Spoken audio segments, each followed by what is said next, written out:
हम लोग बिहार स्पेशल में बिहार के भौगोलिक स्थिति के बारे में चर्चा करते हैं, क्योंकि बिहार जो भी है भारत का भूगोल है तो साथ में बिहार का भूगोल ऐड कर दिया है। भारत का खनिज संपदा है तो बिहार का खनिज संपदा ऐड कर दिया है। तो बिहार पर विशेष फोकस करने की आवश्यकता है।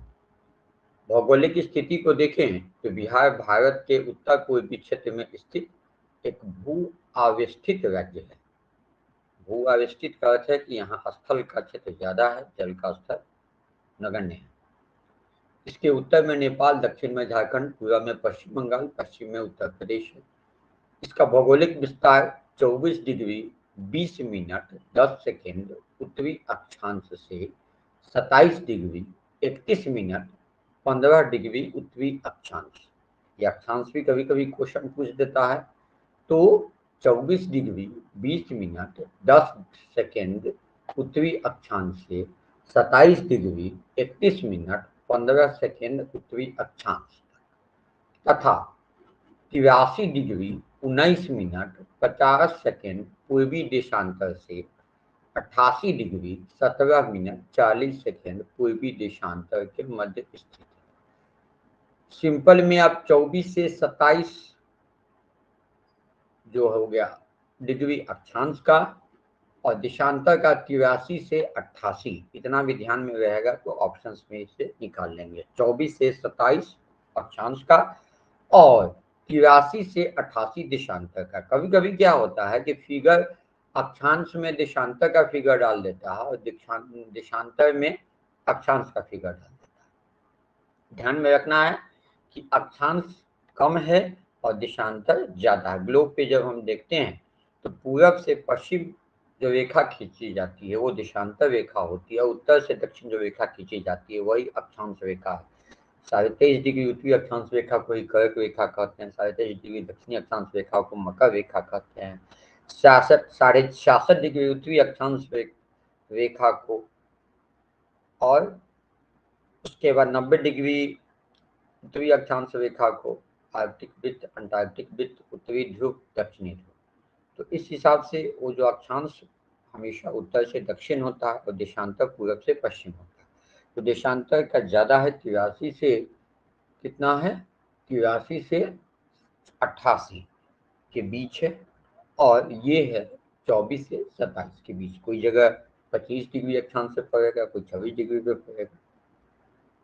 इसका संपूर्ण क्षेत्रफल, बिहार का संपूर्ण क्षेत्रफल पहले भी देखिए तो 94,163 वर्ग किलोमीटर है, जिसमें ग्रामीण क्षेत्रफल 92,257 वर्ग किलोमीटर तथा शहरी क्षेत्रफल 1095.49 वर्ग किलोमीटर है। ये 11 की जनगणना के अनुसार है। अभी जो कुछ नए शहरी निकाय आए हैं तो उसमें कुछ शहरी क्षेत्र बढ़ जाएगा, ग्रामीण क्षेत्र घट जाएगा। कुल क्षेत्रफल तो कांस्टेंट है, ठीक है। ऐसे 11 के जनगणना को ही माना जाए तो 94 पूरा 92 वर्ग किलोमीटर और बाकी जो आपका आया वो शहरी क्षेत्र है।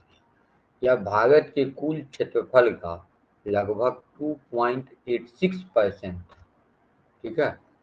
अब आप जो है यह देखेंगे कि भारत के कुल क्षेत्रफल का 2.86% मात्र है, यानी क्षेत्रफल की दृष्टि से भारत का जो स्थान है वो बहुत ऊंचा नहीं है। जनसंख्या में तो ऊंचा है, क्षेत्रफल में बहुत ऊंचा नहीं। 2.86 को आप 3% का भी फिगर दिमाग में रखेंगे तो ऑप्शंस में से आ जाए। बिहार की उत्तर से जो दक्षिण की जो लंबाई है वो कम है और पूरब से पश्चिम की लंबाई अधिक है। उत्तर से दक्षिण की अधिकतम लंबाई 345 किलोमीटर। अधिकतम लंबाई इन द सेंस की कहीं पे कम है, कहीं ज्यादा है, सबसे ज्यादा 345 किलोमीटर। और पूरब से पश्चिम तक की अधिकतम लंबा चौड़ाई जो है वो 483 किलोमीटर है।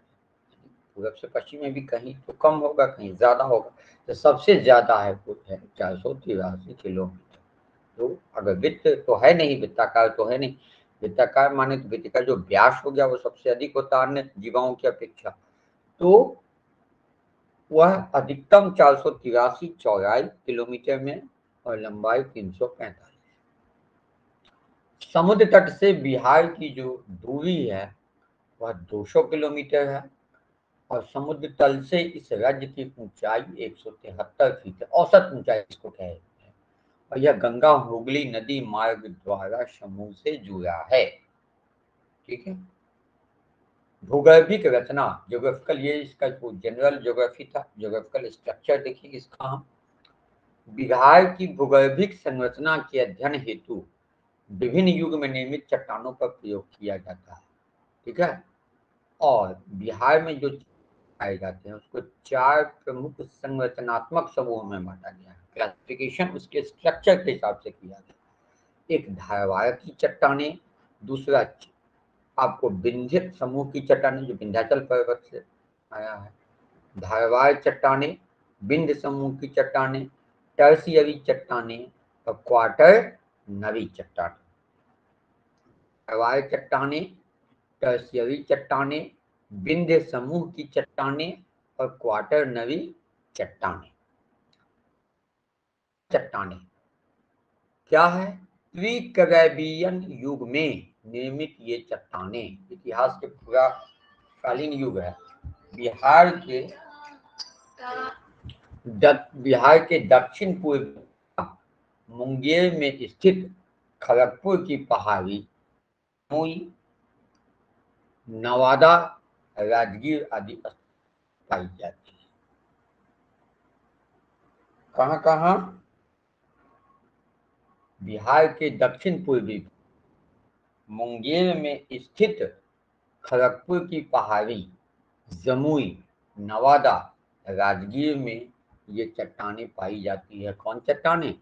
धारवाड़ चट्टानें। स्लेट, क्वार्टजाइट, ये सब जो है धारवाड़ समूह की चट्टानें।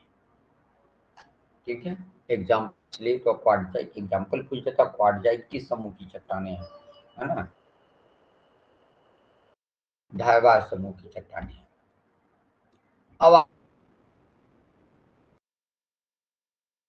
चट्टानें सोन नदी के उत्तर में स्थित रोहतास तथा कैमूर। कहाँ?